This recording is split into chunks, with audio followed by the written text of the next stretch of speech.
Now, I get asked a lot of life's biggest questions, but nothing has ever made me reflect on life itself more than the question, who is the best Spider-Man? You ask people it, and they'd usually tell you 3 different answers. I used to believe that Tobey Maguire was the best Spider-Man until this movie. Tom Holland, you sold me, man. You're the best Spider-Man. You're the real Spidey. That's why Tobey Maguire was perfect, and why Andrew Garfield was not. You know that coming in at number 1 is going to be Tom Holland. So right out of the gate, people have loved this guy, and so did I. Him as Spider-Man / Peter Parker is the quintessential Spider-Man for the big screen. I'll defend that till I die. This guy's a fucking asshole. Andrew Garfield is a terrible fit for Peter Parker. This guy does not look nerdy or socially awkward in the least. I think a lot of us tend to confuse the word best with the word favorite. Like when I say Citizen Kane is one of the best movies ever made. I in no way mean it's my favorite, because it's not. And I think the same thing can be said here, because whenever someone says Tobey's the best, Andrew's the best, or Tom's the best, they usually go out of their way to crap on the other 2 and make them look like worthless pieces of trash. And hey, more power to them if they hate something. Everyone has their favorites and least favorites. But I'm not here to talk about my favorite Spider-Man. I'm here to talk about the best Spider-Man. Who is it? I don't think I even need to say his name. Cause if you've seen all the Spider-Man films, then you'd know— Alright, it's none of them. I actually think the best representation of Spider-Man on screen isn't in the movies. It's on a TV show, The Spectacular Spider-Man. And there's a reason for that. There's a saying that most people tend to go off of. Tobey was a great Peter Parker, but meh Spider-Man. Andrew was a great Spider-Man, but a meh Peter Parker. And Tom fits the best of both worlds, because he's a great Spider-Man like Andrew, and a great Peter Parker like Tobey. Therefore, Tom Holland is the best Spider-Man. And while I kinda agree with that, I only agree with it to an extent. And it's not because I hate him, I actually really like this version, but to be the best Spider-Man, phrasing it like that kinda makes it sound all so one-sided. Tom's done some stuff better than Tobey and Andrew. But that's not to say Tobey's character hasn't done some other stuff better than him. And I don't think it means Andrew hasn't done some stuff better than him either. They all outdo each other in some way. The reason why I think the Spider-Man from the Spectacular series is better than all 3 of these guys is because I think this version is all 3 of these guys combined. He embodies all the best stuff from all of their portrayals. And that's part of the reason why I think none of them are objectively the best. Because what actually defines the best Spider-Man is more than just acting like the character. It's also about the character's arc and the interpersonal life he has with his loved ones. To me, those 3 things make up the true Spider-Man. Something the TV show nails right on the head. Tobey's Spider-Man has the best character arc, Andrew's has the best character romance, and Tom's has the best character accuracy. And whoever we think the best Spider-Man is, shows us what we value more and what truly defines the character for us. Let's dig into why Tobey has the best character arc for Spider-Man.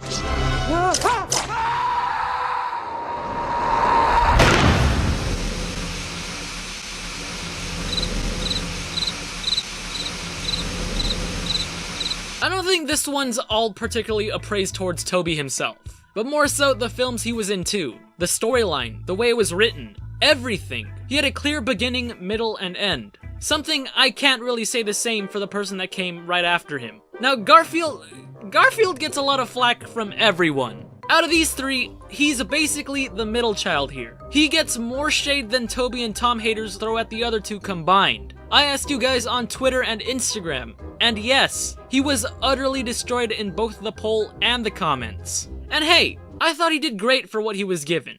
But that being said, what he was given was the most inconsistent, contorted mess of a story arc you'd see in a movie. Spider-Man's a made-up character, and the audience knows that. But you're supposed to humanize him through well-written stuff so that he makes a good character. And this series fails at that. It's so hard to get invested in his version because he doesn't feel like a real person. Like, it's clear the studio made the Amazing series just to keep the rights to Spider-Man a little while longer. I'm not joking. You ever wonder why the Spider-Man from the first Amazing Spider-Man feels so different from the Spider-Man from the Amazing Spider-Man 2? As if they were 2 different people?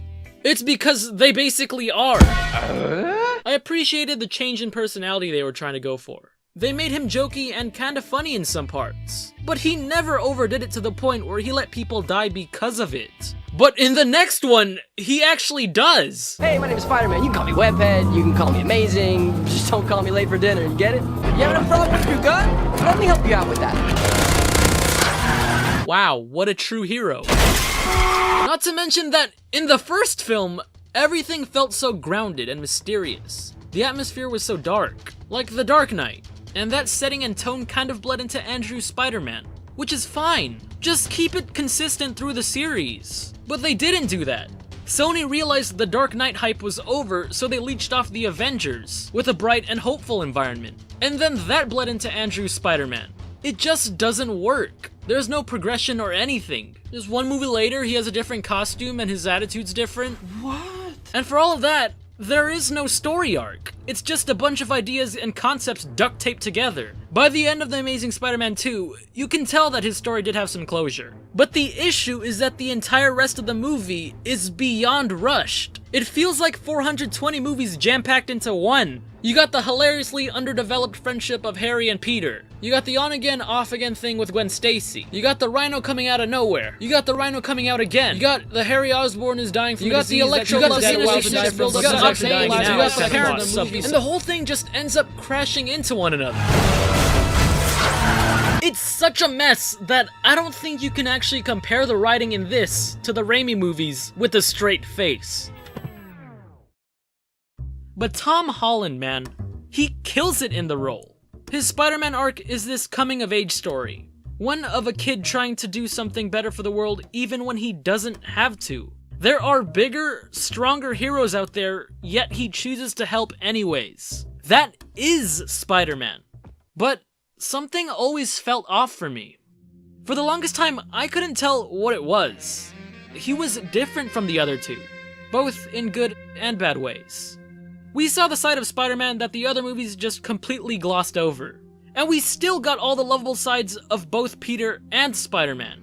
But even though Tobey's and Andrew's characters felt so different, they always had some common ground with each other that you never really got from Holland's. And I think this one comment made me realize what it was. Tom is a great MCU Spider-Man. Just not a good Spider-Man. Alright, I don't think I would phrase it like that, but I get what he was trying to say. It's the one thing that prevents Tom Holland's Spider-Man from being this perfect representation of the character from the comics. It's not how he looks, it's not even how he acts.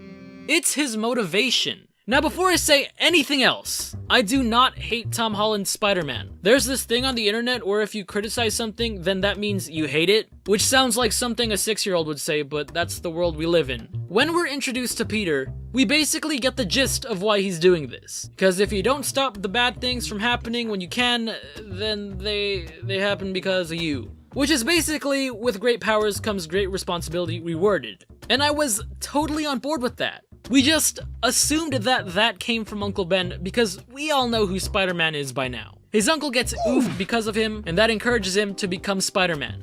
But in Homecoming, it's clear that that Uncle Ben story arc isn't taking the forefront. At least, in this version, it isn't. It's Tony Stark's.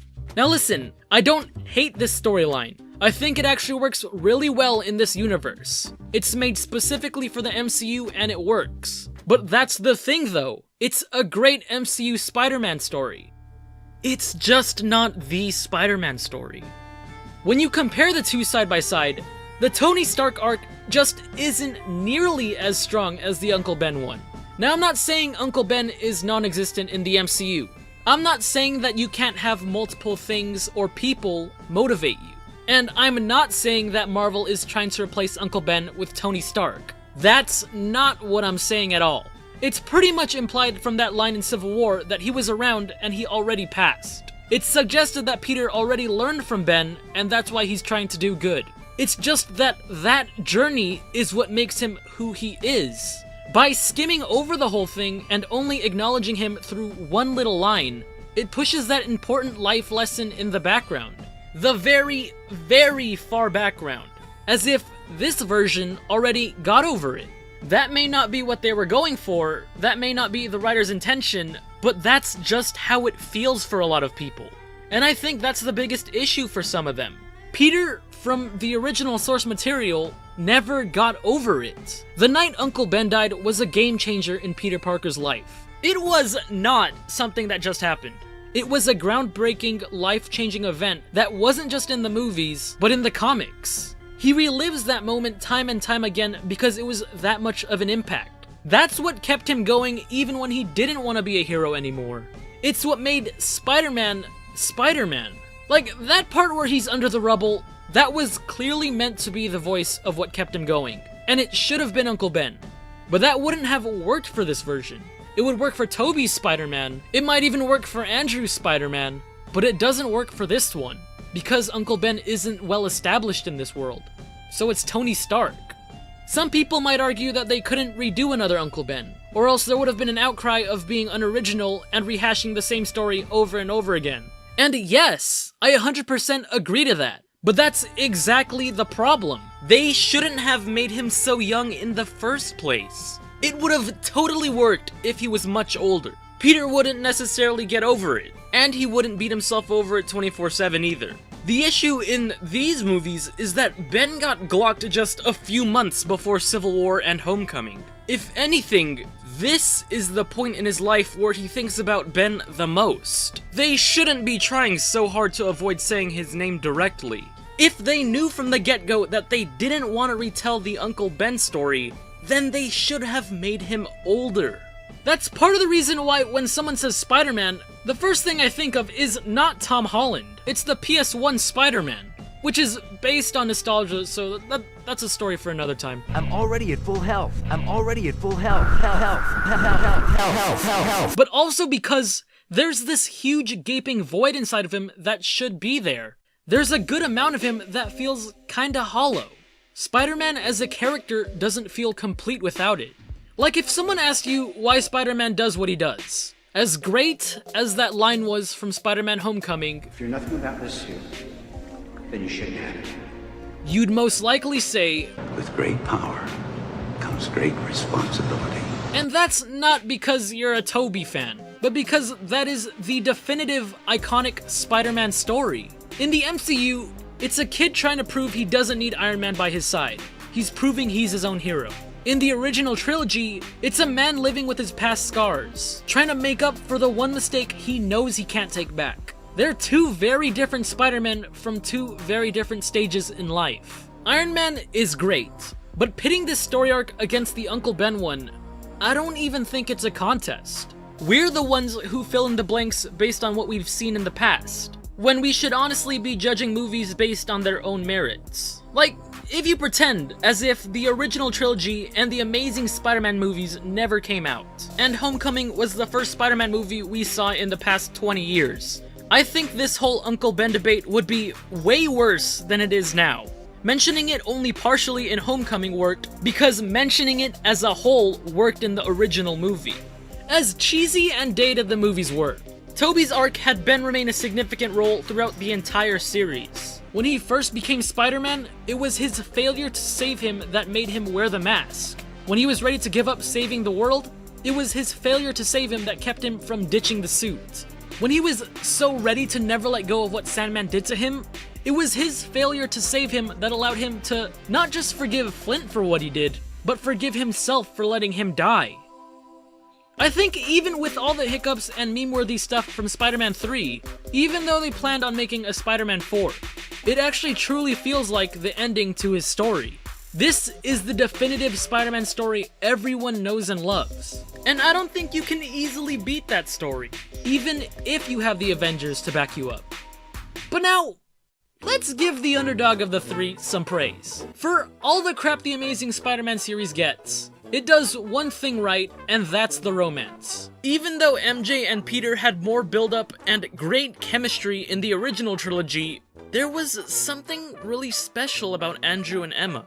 And the death of Gwen Stacy is one of the best scenes we've ever gotten from a live-action Spider-Man to date. And Tom's not really been given much in this part of the character. Well, not yet anyways. He had Liz, but that didn't really go anywhere. And I think they're hinting at something with Zendaya. I don't know. I think that's what helps separate this series from the other two. Because these two movies, even though they're called and labeled superhero films, are first and foremost romance movies. From the directing to the sequences in the film, this is structured like a teen drama soap opera on the CW. And that's not a bad thing. Yeah, well, some of it isn't. Now, why am I pitting romance against something like character arc and character accuracy? Is it really that important? Not really, no. To be honest, I don't think it's just the romance between the two, but the romanticism of the comic books.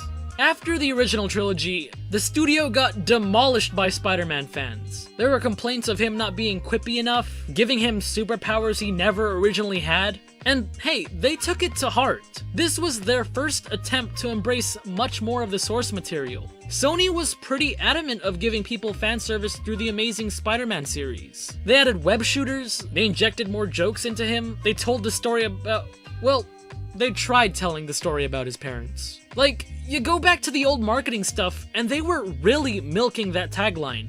And as convoluted as everything was, they romanticized or glorified those ideas. If you pause a frame anywhere in the movie when he's in his costume, it's most likely an homage to a comic panel somewhere. And I think that's why some people claim that Andrew is their favorite Spider-Man. Because it was Sony's first attempt at a more comic booky character. To some people, this was their first true Spider-Man. But of course, the character accuracy. Now this one's probably the most debatable one out of the bunch, because they're all more comic accurate than each other in their own way. Tom actually interacts with other superheroes like in the comics, but Andrew and Tobey had their own independent stories as Spider-Man should. Tom's got the cool Iron Spider suit, but Tobey and Andrew both made their own main costumes. You could really argue for anyone here. But if you compare the three to the comic book Spider-Man and tally up whose personality fits the bill the best, Tom Holland would probably be on top of most people's list. He's the perfect image of what a nerdy teenage Peter Parker would be like today. From the cartoony spider on his back to the moving lenses, Tom's design is almost as close as you can get to the actual comics. I don't think I need to praise Tom Holland anymore because everyone already has. And I get it. He's really great at being Spider-Man. But even if you pick and choose who you like the most out of these three, they're all just fragments of the best on-screen representation of him. What Spectacular Spider-Man did was really lightning in a bottle. Like the intervention episode. That was everything Spider-Man 3 should have been. They gave him one of the best origin stories, showed how Peter Parker and Spider-Man were being pulled in every way possible with his love life, all while still keeping up with his normal high school stuff. It takes all the iconic moments of Tobey's Spider-Man, mixes it with a few of Andrew's teen drama, and blends it all together with Tom's life outside the suit. One of the main reasons as to why some people say they haven't watched this series yet is because the animation looks so weird. And you know what? I'm not gonna lie. The animation looks like it was designed by 3 dingleberries in a parking lot. I was pretty skeptical myself before watching it. But hey, give it a chance. You might actually like it. Anyways, wow, what a long intro. In conclusion, go watch Spectacular Spider-Man.